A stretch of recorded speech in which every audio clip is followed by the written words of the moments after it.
51 देवीची शक्तिपीठं आहेत आणि त्यातली 3.5 शक्तिपीठं ही आपल्या महाराष्ट्रामध्ये आहे।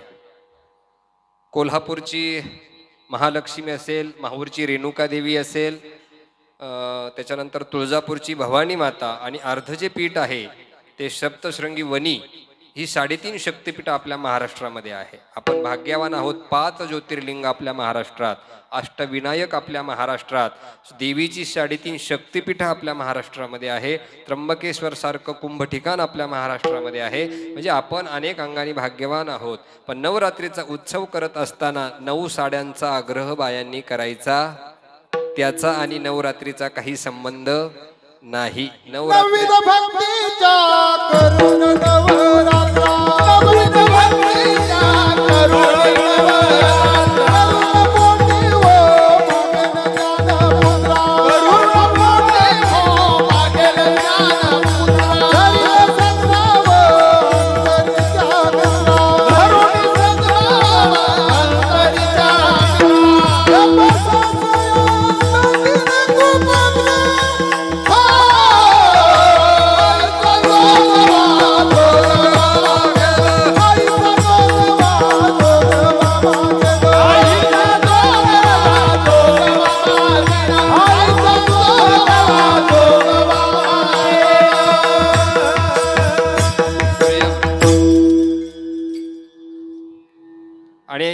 म्हणून 9 साड्यांचा आग्रह धरायचा नाही। दुसरी गोष्ट, आपण उपवासाला काही खातो, उपवासाला पण नवरात्रीचा असा नियम आहे की एक टाइम जेवण करावं किंवा एक टाइम उपवास करावा। संध्याकाळी जेवावं किंवा दुपारी जेवावं किंवा संध्याकाळी फराळ करावं किंवा सकाळी।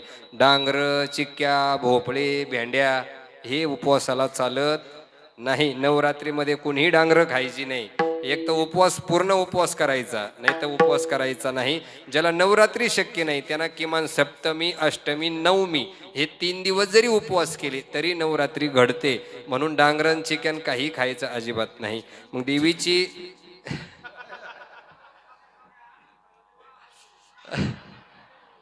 पण दुसरं खा, फळं खा, काजू बदाम खा, पण जे शक्य नाही ते खाऊ नका, असं आपल्या शास्त्राने जे सांगितलेलं आहे। व्यासांनी नवरात्री कशी करावी याचं देवी भागवतामध्ये वर्णन आलेलं आहे। त्या शास्त्रानुसार आपण नवरात्री करावी, अन्यथा ते नवरात्री आपल्याला पावणार नाही बरं का। म्हणून आणि सगळ्यात महत्त्वाची गोष्ट, 51 शक्तिपीठं देवीचे आहे, त्यापैकी 3.5 शक्तिपीठं आपल्या महाराष्ट्रामध्ये आहे। ज्या वेळेला सती मातेचे 51 तुकडे भगवंतानी केले, ते 51 तुकडे ज्या ज्या ठिकाणी भारतामध्ये पडले त्या त्या ठिकाणी 51 शक्तिपीठं तयार झाली आणि एक एक भाग ज्या ज्या ठिकाणी पडला त्यापैकी काही महाराष्ट्रामध्ये आपल्या पडले आणि त्या ठिकाणी ही शक्तिपीठं तयार झालेली आहेत। म्हणून त्या शक्तिपीठाचा वेगवेगळा महिमा आहे। खऱ्या जित्या जागत्या देवीला आपण त्रास न देणे ही खरी नवरात्री, लक्षात ठेवा। जर घरी रांडा पोरे मरती उपवासी आणि सांगे लोकापाशी थोरपण, त्याची नवरात्र काही कामाची नाही। म्हणून जी लक्ष्मी आहे, मग आपल्या दृष्टीने आई असेल, पत्नी असेल, बहीण असेल, अजून कोणीही स्त्री आपल्या देशातली असेल, आपल्या घरातली असेल, त्यांना दुःख देऊ नये, त्यांना आपण सहानुभूती द्यावी। खऱ्या अर्थानं ती नवरात्री आहे, त्या देवीचा हा खरा जागर आहे। आणि दुसरी जर देवी कोणती असेल तर ती आपली पंढरपुरामध्ये बसलेली आहे, तिचं नाव आहे विठाई की नाही। करते की तुझ्या गोंधळाची दाटी हो,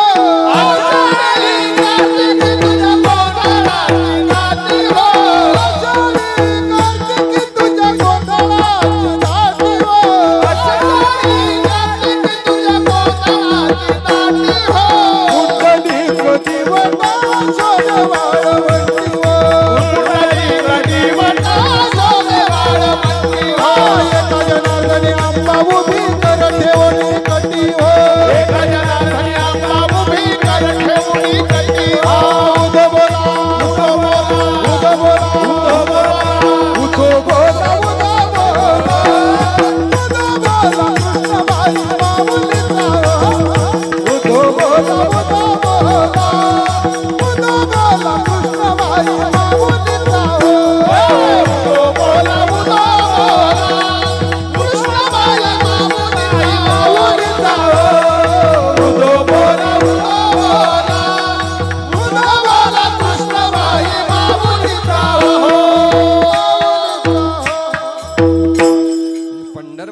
जो पांडुरंग परमात्मा उभा आहे तो सुद्धा आपल्या दृष्टीने आपली आई आहे, बाप आहे. संतांनी त्यालाच सगळ्या संतांची, देवाची, आई बापाची, बहीण भावाची सगळी काही उपमा त्या देवाला दिलेली आहे.